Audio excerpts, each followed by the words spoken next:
दोस्तों, आज के इस वीडियो में हम बात करेंगे प्रोटियन ई-कॉर टेक्नोलॉजी आईपीओ के बारे में। जानेंगे कि आईपीओ की लिस्टिंग वाले दिन आपकी क्या स्ट्रेटेजी होनी चाहिए, आपको इसको होल्ड करना चाहिए या फिर इसमें प्रॉफिट बुक कर लेना चाहिए। आईपीओ की लिस्टिंग किस प्राइस पर हो सकती है और आईपीओ से कितना प्रॉफिट मिल सकता है।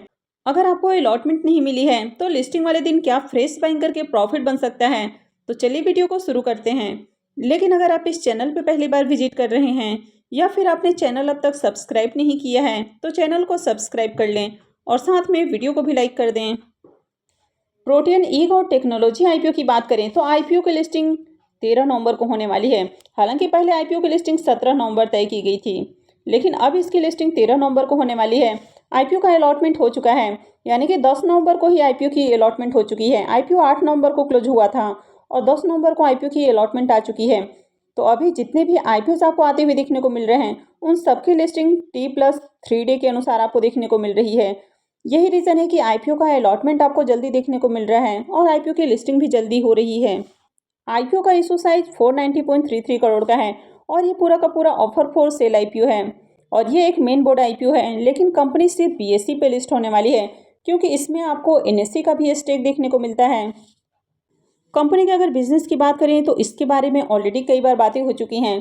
कंपनी पैन जारी करने का काम करती है, अटल पेंशन योजना पे काम करती है। इसके अलावा बात करें तो कंपनी गवर्नमेंट के ई गवर्नेंस प्रोजेक्ट पे काम करती है, जैसे कि अगर ई साइन की बात करें, ई केवाईसी की बात करें, और भी बहुत सारे प्रोजेक्ट हैं जिनमें कंपनी आपको काम करते हुए देखने को मिलती है।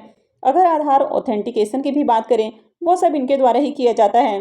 तो ओवरऑल अगर बात करें तो इसका बिजनेस आपको अच्छा देखने को मिल रहा है और फ्यूचर में भी इसमें आपको डिमांड आती हुई देखने को मिल सकती है, यानी कि फ्यूचर में भी कंपनी ग्रो करने वाली है। कंपनी के फाइनेंशियल की बात करें तो कंपनी के फाइनेंशियल ज़्यादा अट्रैक्टिव देखने को नहीं मिल रहे हैं। यहाँ पर आपको फाइनेंशियल 21 से फाइनेंशियल 23 का कंप्लीट फाइनेंशियल देखने को मिलता है और फाइनेंशियल 24 के एक क्वार्टर का फाइनेंशियल है। एसेट में देखें तो ग्रोथ है, लेकिन कंपनी के रेवेन्यू में बहुत ज़्यादा ग्रोथ देखने को नहीं मिल रही है। और खासकर फाइनेंशियल 22 से फाइनेंशियल 23 के रेवेन्यू को देखें तो यहाँ पर मात्र 0.2% की ग्रोथ है, जो कि बहुत कम होती है।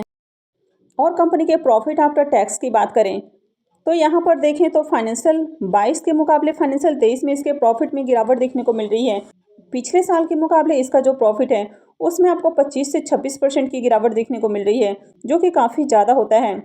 और फाइनेंशियल 24 के एक क्वार्टर के प्रॉफिट को देखें तो ये 32 करोड़ है। अगर इसको 4 से मल्टीप्लाई करें तो अगर इसके ईयरली प्रॉफिट को देखें तो करीब 128 करोड़ हो जाता है। ये अभी भी जो 2022 का प्रॉफिट है उसके मुकाबले कम देखने को मिल रहा है। तो कंपनी के प्रॉफिट में आपको गिरावट देखने को मिल रही है। वैसे नेटवर्थ बढ़ते हुए देखने को मिल रहे हैं और कंपनी के रिजर्व एंड सरप्लस को भी देखें तो यहाँ भी साल दर साल आपको ग्रोथ देखने को मिल रही है और कंपनी के ऊपर डेट भी नहीं है। लेकिन अगर किसी कंपनी के प्रॉफिट में गिरावट देखने को मिलती है तो इसका काफ़ी नेगेटिव इम्पैक्ट आते हुए देखने को मिलता है, जैसा कि इस आईपीओ के ऊपर भी देखने को मिला है। आईपीओ में बहुत अच्छे सब्सक्रिप्शन आते हुए देखने को नहीं मिले और आईपीओ का एंकर लिस्ट भी कुछ खास अट्रैक्टिव देखने को नहीं मिला। इसके एंकर लिस्ट को देखें तो यहाँ पर टोटल आपको 18 नाम आते हुए देखने को मिले हैं, यानी कि 18 एंकर इन्वेस्टर्स आते हुए देखने को मिले हैं और इसमें से 2 डोमेस्टिक म्यूचुअल फंड्स ने 9 स्कीम्स के जरिए आईपीओ में पैसे लगाए हैं। अब यहाँ पर अगर आप इनके नाम को भी देखें तो यहाँ पर जितने भी आपको नाम दिखने को मिल रहे हैं इसमें से ज़्यादातर ऐसे नाम हैं जिनमें कि आपको गवर्नमेंट का स्टेक देखने को मिलता है। आईपीओ के अगर सब्सक्रिप्शन फिगर को देखेंगे तो आईपीओ मात्र 23.86 टाइम सब्सक्राइब हुआ था। यहाँ पर क्यूआईबीस की ओर से कुछ खास अच्छे सब्सक्रिप्शन आते हुए देखने को नहीं मिले थे और आईपीओ 47% के अराउंड सब्सक्राइब होते हुए देखने को मिला था। एचएनआईज पोर्सन में भी ज़्यादा सब्सक्रिप्शन नहीं है। रिटेल पोर्सन में आईपीओ ऑलमोस्ट आपको 9 टाइम सब्सक्राइब होते हुए देखने को मिला था। तो ओवरऑल आईपीओ में बढ़िया सब्सक्रिप्शन देखने को नहीं मिला था और खासकर क्यूआईबीस की ओर से देखें तो आईपीओ में ज़्यादा पैसे नहीं लगाए गए थे। अब अगर आप इसके पी मल्टीपल को देखेंगे तो इसका जो पी मल्टीपल है वो 29.91 का है, यानी कि आईपीओ थोड़ा सा आपको ओवर वैल्यूड प्राइस पर आते हुए देखने को मिल रहा है। हालांकि इस कंपनी को इसके पीयर से कंपेयर नहीं किया जा सकता है क्योंकि ऐसी कोई दूसरी कंपनी अब तक मार्केट में लिस्टेड नहीं है। तो जब भी कंपनी थोड़ा सा आपको महंगे प्राइस पर आते हुए देखने को मिलता है तो आईपीओ से बढ़िया लिस्टिंग नहीं मिलता है। वहीं अगर इसके आरओई और आरओसी को देखें तो ये दोनों ही एवरेज हैं। ईपीएस देखें तो ये बढ़िया देखने को मिल रहा है, लेकिन रिटर्न ऑन नेटवर्थ देखें तो ये भी आपको एवरेज देखने को मिल रहा है। ओवरऑल कंपनी के फाइनेंशियल ज़्यादा अट्रैक्टिव नहीं है। हालांकि इसके फाइनेंशियल खराब भी नहीं है, कंपनी आपको प्रॉफिट बनाते हुए देखने को मिल रही है, लेकिन फाइनेंशियल 23 के बाद से कंपनी के प्रॉफिट में आपको गिरावट देखने को मिली है और कंपनी बहुत छोटी है। कंपनी 3203 करोड़ की है। यानी कि ये स्मॉल कैप कंपनी है। तो जब कोई ये स्मॉल कैप कंपनी मार्केट में आती है तब यहाँ पर आपको बड़े इन्वेस्टर्स आते हुए देखने को नहीं मिलते हैं, क्योंकि जो बड़े इन्वेस्टर्स होते हैं वो आपको स्टेबल कंपनियों में ही आते हुए देखने को मिलते हैं। यानी कि ज़्यादा रिस्की या स्मॉल कैप कंपनियों में बड़े इन्वेस्टर्स आते हुए देखने को नहीं मिलते हैं। तो यहाँ पर लिस्टिंग वाले दिन भी ज़्यादा आपको बल्क बाइंग देखने को नहीं मिलेगी। हालांकि यहाँ पर आपको LIC का भी नाम देखने को मिल रहा है, SBI लाइफ इंश्योरेंस देखने को मिल रहा है, जो कि गवर्नमेंट स्टेक वाली कंपनियाँ हैं। तो हो सकता है कि उनकी ओर से अच्छी बाइंग देखने को मिले, लेकिन ये लिस्टिंग वाले दिन ही पता चलेगा कि आगे इसमें किस तरह का प्राइस एक्शन देखने को मिलता है। अभी इसके प्रीमियम की बात करें तो जहां मॉर्निंग में इसका प्रीमियम 35 रुपीज़ पे ट्रेड कर रहा था, वो भी फिर से बढ़कर 65 रुपीज़ के ऊपर देखने को मिल रहा है और IPO में 792 रुपये का बुकिंग प्राइस है। इसका मतलब है कि IPO की लिस्टिंग 857 रुपये के अराउंड हो सकती है। अब इस IPO में ज़्यादा पॉसिबिलिटी है कि IPO की लिस्टिंग 830 रुपये से लेकर 860 रुपये के बीच में आपको देखने को मिल सकती है। हालांकि ये कंफर्म नहीं है।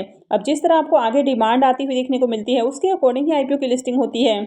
अब प्रोटियन ई-कॉर्ड टेक्नोलॉजी की अगर प्रीमियम की बात करें तो इसके प्रीमियम काफ़ी वोलेटाइल देखने को मिले हैं। तो जहां इसके प्रीमियम ने 180 रुपये का हाई बनाया और 35 रुपीज़ का लो बनाया है और अभी ये 65 पे ट्रेड कर रहा है। यानी कि मॉर्निंग में बात करें तो इसका प्रीमियम 35 रुपीज़ पे ट्रेड कर रहा था, लेकिन वहां से रिकवरी देखने को मिली है और अभी इसका प्रीमियम 65 रुपीज़ पे ट्रेड कर रहा है।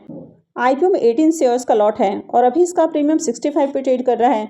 इसका मतलब है कि IPO से 1170 रुपये का प्रॉफिट बन सकता है। इस IPO से आपको 8% का लिस्टिंग गेन देखने को मिल सकता है। अब ये कंपनी बहुत ही छोटी कंपनी है, यानी कि ये स्मॉल कैप कंपनी है।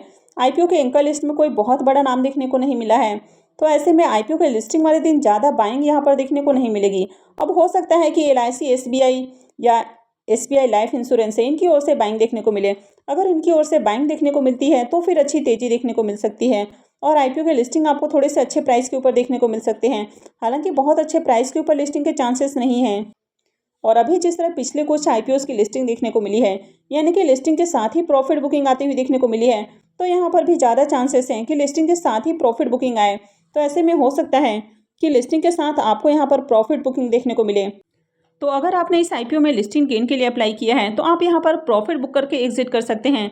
अगर आप लॉन्ग टर्म इन्वेस्टर्स हैं, यानी कि अगर आपको कंपनी का बिजनेस अच्छा लगता है, तो भी आपको यहाँ पर प्रॉफिट बुक कर लेना चाहिए और आपको इसके कुछ शेयर्स को होल्ड करना चाहिए। अब कुछ शेयर को इसलिए होल्ड करना है ताकि आप इनको समय समय पर ट्रैक कर सकें कि कंपनी के प्राइस किस तरह मूव कर रहे हैं, आगे इसमें किस तरह का प्राइस एक्शन बन रहा है। अगर गिरावट के बाद इसमें एक बेस बनते हुए देखने को मिलता है और वहां से आपको अच्छा प्राइस एक्शन देखने को मिलता है, तो फिर एक अच्छी बाइंग अपॉर्चुनिटी हो सकती है। लेकिन अगर आप लॉन्ग टर्म इन्वेस्टर्स हैं तो भी आपको अभी फिलहाल इसमें प्रॉफिट बुक कर लेना चाहिए। हालांकि कहीं भी बाई या सेल करना है या कहीं भी प्रॉफिट बुक करना है, ये पूरा का पूरा आपका अपना डिसीजन होना चाहिए।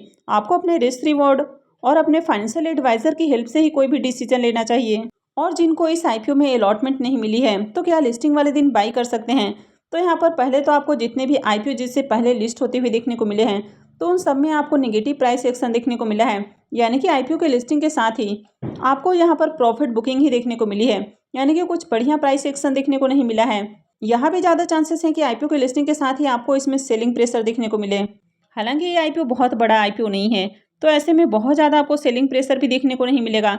जो भी सेलिंग है वो जल्द ही ऑब्जर्व होने वाला है। तो ऐसे में आगे आपको इसमें अच्छे प्राइस सेक्शन भी देखने को मिल सकते हैं, लेकिन अभी से कुछ भी कंफर्म नहीं बताया जा सकता है। अब इस IPO में लिस्टिंग के साथ ही हो सकता है कि आपको प्रॉफिट बुकिंग देखने को मिले, यानी कि इसके प्राइस में गिरावट देखने को मिल सकती है।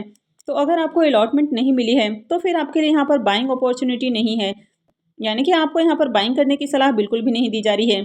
अगर आप यहाँ पर बाई करते हैं तो यहाँ पर प्रॉफिट के बजाय आपको नुकसान उठाना पड़ सकता है, इसलिए लिस्टिंग वाले दिन फ्रेश बाइंग को अवॉइड करना है। अगर आगे इसमें डिप देखने को मिलता है और वहां से अच्छा प्राइस एक्शन बनते हुए देखने को मिलता है, यानी कि अच्छी वॉल्यूम के साथ इसमें बाइंग आती हुई देखने को मिलती है, तो फिर आगे इसमें बाई किया जा सकता है। आई होप कि आपको वीडियो यूजफुल लगी होगी। तो अगर आपने वीडियो को अब तक लाइक नहीं किया है तो वीडियो को लाइक कर दें और साथ में चैनल भी सब्सक्राइब कर लें। और वीडियो को अंत तक देखने के लिए आप सबका बहुत बहुत धन्यवाद।